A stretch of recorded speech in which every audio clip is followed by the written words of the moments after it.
Hey everybody, it's Ricky from All Sorts of Words, and the YouTube comic book community has a big problem, but it's not what you think.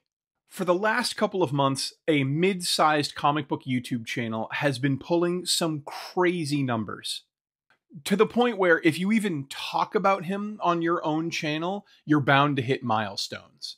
The man and the channel are called Sticky Goose Comics, and he has kind of coined the phrase, the sticky goose effect, to identify this phenomenon. Now, I have to say, not just as a content creator, as a content consumer of comic book media on this platform, the videos so far have been focusing on the controversy side of things, but they're not really addressing the reasons as to why he's having the success that he is. I just realized my TV and lights weren't on in the background. Got to fix that. There we go. Get our Godzilla boy on the screen. We're doing it live. We'll do it live. Okay. We'll do it live. Fuck it. So I wanted to give this a little bit of a different analysis. I'm treating the success and the sticky goose effect that we're talking about as a symptom of a much larger problem and not the problem itself. I'm not calling him a problem. So, submitted for the approval of the Midnight Society, I like to call this tale, The Goose is Loose. Now, dear viewer, to talk about Sticky Goose, I'm going to have to tell you about something seemingly unrelated. It's a problem the comic book YouTube community hasn't even really started to talk about yet. It's a problem that I, as a content creator, didn't even realize existed until a couple of months ago when it hit me full force.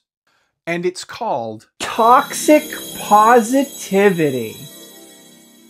Before I tell you how toxic positivity has affected the YouTube comic book community, first I have to tell you all about what toxic positivity is in the first place. So let me show you. Imagine you're watching a family dinner. Dad's in the middle of a wacky story only he could tell. Mom's laughing so hard she's snorting more than a Wall Street broker in the 80s. And brother looks nervous as all get out because big sis is drunk. The kind of drunk well beyond your average holiday party, and it's like a random Tuesday. The kind of drunk where when you have a moment, you pull them aside and go, girl, that drunk. It's the kind of drunk where you actually become the bad person by not trying to address the situation. Like, it's to the point, past the point, where you need to take away their keys and start arranging a ride for them. You feel me? Except now, imagine mom and dad are getting mad at you for bringing up the problem in the first place. Or maybe when you're going for her keys, you are coming from a place of genuine concern, you're treating her with kid gloves, and your parents are still ignoring the situation. But the worst part of it is dealing with the aggression side, like if people get mad at you for trying to talk about it. How dare you ruin the dinner vibes with addressing a problem that clearly exists? That look right there.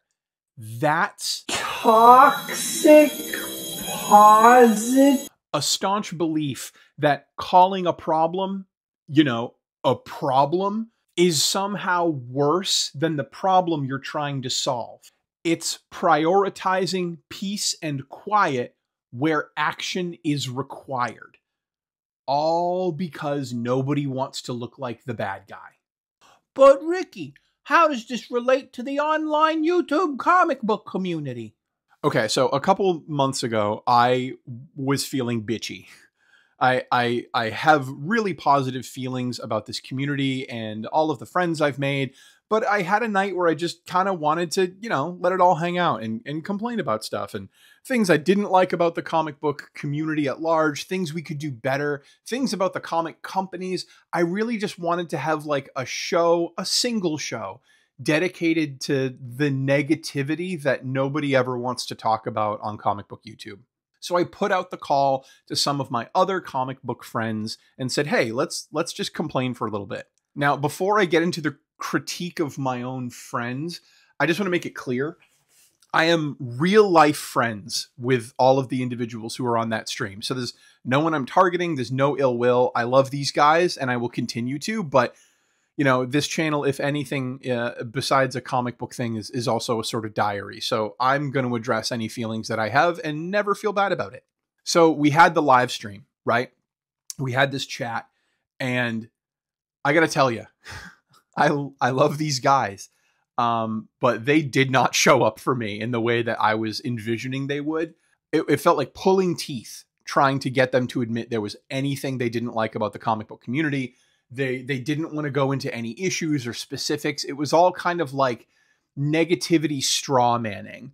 Like the most common answer was, you know, people who say that you shouldn't like what you like. Side note, I think we're dealing with a lot of like ridiculous trauma in our past about being nerds, because I've never met anyone. I've never seen any video where someone's like, if you collect this, then I think you're a bad person or you're dumb. I've never seen it. So like that was kind of the overall theme that I kept getting throughout the evening's chat. But here's the kicker. I raised up my chair again. I felt like I was way too low. We're doing it live. Fuck it. Once the chat was over, right? Once we were done filming, it was live, and we were all back behind stage. All of a sudden, the masks came off. People weren't worried about the performative aspect of this whole YouTube thing. And individuals brought up real, genuine problems about the industry, about the way fans treat each other, about this topic of Toxic. and how like big things are going unaddressed because people are nervous about looking mean or bad or bitchy. But just like mom and dad, they still didn't feel comfortable ruining dinner, because just like mom and dad, they didn't want to look like the bad guys. Now, to further illustrate my point, I'm going to tell a story that's not mine, but I feel that it is absolutely emblematic of the real cost of not speaking up when something crappy happens. I have another YouTuber friend who will remain nameless. And he has a middle-sized channel, but a reach of a couple thousand people. This individual, they're known for unboxings primarily, but they do some shopping in person. Well, they went to a local comic book store and had a pretty bad experience. They asked about prices because there weren't prices on things, and the owner of the store immediately jumped down their throat, started yelling at them, saying like, I don't negotiate, I know my effing prices, started cursing at him, the whole nine. So he ended up buying like one or two small things. He got barely okay deals, their words, not mine, and they go about their business. They make a YouTube video and they do their normal thing and they say, hey, I went to a store and look what I bought. Well, couple weeks go by, and the thousands of fans this person has generated, some of them like to follow in this person's footsteps, visit stores they've seen on YouTube under recommendation. And let me tell you, this sweetheart of a YouTube content creator got their heart broken when they went to their own comment section and they saw multiple comments from people who went to the store that he recommended, that he didn't complain about. Yo, this guy like cursed at me in front of my kid. Yo, this guy was like really aggressive. I just like asked him, hey, how's it going? And he started flipping out at me. Because this person wanted to remain positive and never wanted to look like the bad guy on their own channel, they didn't want to affect somebody's business, they gave what some uncharitable takes might call a doctored version of events. And they sent people right into the lion's den to go get their head bitten off by a pretty crappy reseller. Stories like this aren't unique. They're happening all over comic book YouTube every other day. There's this idea that if you're honest and you share even an inkling of negativity, you are somehow worse than the problem you're complaining about. Which brings us to Mr. Goose. Sticky Goose is going to tell you like it is. He's not the final word in truth with a capital T, but he is going to tell you exactly how he sees it. He won't mince words, save face, or try to keep the peace. And for a lot of people who've been experiencing some of the situations I just described, or maybe even some of those own feelings of like, am I allowed to say this? They find a personality like that really refreshing. Now, to be clear, if you think I'm co-signing everything this man has said and done, you are mistaken. The man himself has apologized more than the Catholic Church, proving that even he doesn't co-sign everything he says and does. But isn't there something to be said about speaking up when you think something sucks? Shouldn't you try and let people know, even if it's just in the nicest terms, that you had a bad experience at a store, that you weren't treated respectfully? Doesn't someone have to take our sister's keys away so she doesn't hurt herself? Toxic positivity. It isn't the worst problem in the world. Look, we're not dealing with treating cancer here. We're not dealing with online bullying, but it is a problem that needs addressing. And I think as a community of adults, we can all walk and chew gum. I don't think this is a problem that's served by being dismissed out of hand.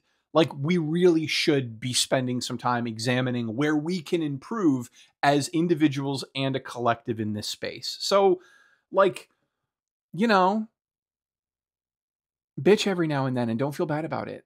Okay, so all that being said, I do think the sticky goose effect, as he called it, is real, in the fact that people are finally making videos about negativity in this space. And I think that's what's attractive. Sticky himself, Sticky, if you're watching, hey girl, hey. I think he's a polarizing personality that makes people think like there's no space in this space for negativity. And it's just, that's not the case. I don't think that's cool either. And I do think the effect is real in that regard. But look, I built this channel off trying to make people laugh. And I'll go to the well once, so to speak, to get the sticky goose effect and get some eyeballs on me and do things in my own way. But like, I'm not going to be coming after this again, unless there's some crazy new development, like Mother Goose isn't actually real. We're all just a shared delusion for Sticky, and he really is just a basement troll. Or she's actually Ann Coulter. Jesus, that would be wild.